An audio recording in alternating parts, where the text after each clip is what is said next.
Hello, I'm Dr. Kevin Kaplan, orthopedic surgeon at the Jacksonville Orthopedic Institute in Jacksonville, Florida. I'm an orthopedic team surgeon for the Jacksonville Sharks and an assistant team surgeon for the Jacksonville Jaguars. I specialize in the shoulder, elbow, hip, and knee. Today we're going to focus on injuries around the shoulder, including the rotator cuff, strains, and tears. But before we get into talking about injuries around the shoulder, I want you to understand the anatomy of the shoulder. So I brought a model here for us to look at. This is the ball of the ball and socket. As you can see, there is a muscle and tendon, the biceps tendon, which runs in the front of the shoulder and into the shoulder joint. The rest of the model is the socket where the ball meets up against. This is called the glenoid, and the ball fits right into the glenoid, and that allows you to move your shoulder in forward flexion, in external rotation, and internal rotation. Now, the body has to protect that motion. It also has to help you lift your arm and move it in different directions. It does so by the rotator cuff. So there are 4 rotator cuff muscles and tendons. There's one in the front, there's one on the top, and there are 2 in the back. And they serve to increase the motion in different directions. The muscle and tendon in the front, the subscapularis, helps with internal rotation, bringing your arm inwards.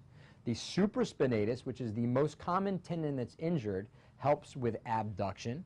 And then the 2 rotator cuff muscles in the back, the infraspinatus and the teres, help with external rotation, or bringing your arm out to the side. So when I see a patient in my office, I can do a clinical exam to try to determine which one of those muscles and tendons is injured. And then we treat them appropriately. So how do we go about diagnosing a rotator cuff issue or a rotator cuff problem? We do a clinical examination. We get x-rays of the shoulder to look for any arthritis.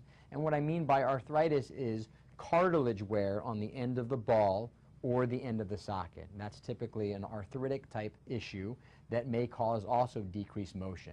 So by looking at an x-ray, I can tell if a patient has wear down of the cartilage in their shoulder. The next step is to try to determine if we need to get an MRI.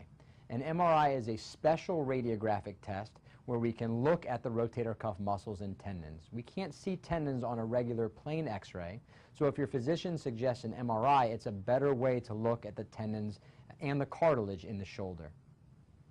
The other diagnoses that I think of when a patient comes in complaining of shoulder pain is something called bursitis. So in the area right above the rotator cuff, below the shoulder blade, so if you put your hand on your shoulder blade in the back, right below that is this potential space called the subacromial space. And in that area you have something called a bursa. A bursa is a fluid-filled sac that allows tendons to move without bumping up against the bone.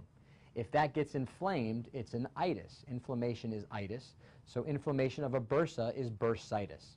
So that's something else that can cause pain in the shoulder. The symptoms of bursitis and rotator cuff tears are very similar. Night pain, pain that's referred over to the deltoid, and pain with different motions of the shoulder like abduction and external rotation. So one of the ways I can differentiate between a rotator cuff tear and a bursitis is by putting a cortisone injection in this potential space.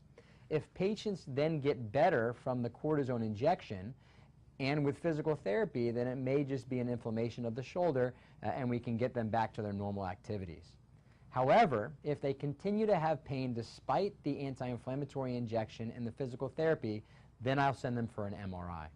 An MRI will give me a look at the tendon right at its insertion. So if this is the tendon, it inserts right onto the bone, right on the top of this space right here. That's called the rotator cuff footprint. So I'd be able to see on an MRI if it's torn and how bad it's torn. Now, not every rotator cuff tear needs surgery. You can treat partial rotator cuff tears with physical therapy to try to strengthen the muscles around the shoulder joint. If that fails with anti-inflammatories and with injections, then we start thinking about repairing the rotator cuff. This is done arthroscopically. When we first started doing rotator cuff repairs, we would make an incision in the shoulder and we'd have to go in with an open approach. But with the advent of arthroscopy, we can make tiny incisions around the shoulder and go in with a camera to actually repair through those small incisions the rotator cuff. Now, the technique that I used was developed by Dr. Neil Elitrosh at the Curl and Jobe Orthopedic Clinic in California. I biomechanically tested it when I worked for Dr. Elitrosh at the Curl and Jobe Clinic, and it was found to be the strongest construct that's been reported in the literature. The name of the construct is the net bridge. What we do is utilize anchors, such as this, that have sutures attached to them. We then put those anchors into the bone, into the footprint that I referenced earlier, and these sutures we then pass through the rotator cuff. So on this model, the red is the rotator cuff. I put the anchors into the bone, and then I pass the sutures through the tendon. We then tie knots to help bring the tendon back over to its footprint, and then with this crossed net bridge technique, we anchor it to two more anchors on the outside part of the bone, which we refer to as the lateral portion of the bone, to help compress the tendon down to its footprint. So I'm very secure if I pull on this rotator cuff that that tendon is going to stick down to the bone. Biologically, it takes about 3 months for that tendon to heal to bone, but I can't leave someone for 3 months not moving.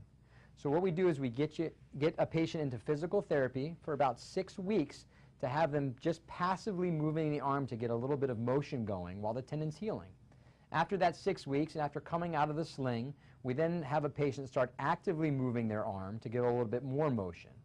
And then once we're secure at about 10 to 12 weeks, we start strengthening the rotator cuff in hopes of getting a patient back to their normal activity and normal function. It's a very difficult procedure, but patients do very well with very high success rates with a rotator cuff repair. The questions that I typically get is how long will it be before I'm able to play sports or do my normal job activities or get back to my normal routine. After the post-operative pain diminishes, patients are eventually slowly getting back to work. Obviously, you're not using your arm for the first 6 weeks, but as we get stronger and as you're lifting more and more, typically I tell patients it takes on the order of about 4 to 6 months to get that full recovery and feel strong enough to go out and play sports and do heavy lifting. So this is a very common problem I see in my population, and you may have it in your area as well, and you may have pain in your shoulder. My recommendation is to go to your family physician or go to an orthopedic surgeon for an evaluation if you think you have a rotator cuff problem. I'll send you to my website as well, www.kevinkaplanmd.com. If you have any further questions about rotator cuff issues, I'd be happy to help you either by email or by telephone if you contact my office. I really appreciate your time in listening to my discussion on rotator cuff injuries, and if I can be any help to you in getting you back to your normal functioning, I'd be happy to do so. Thanks so much. Have a great day.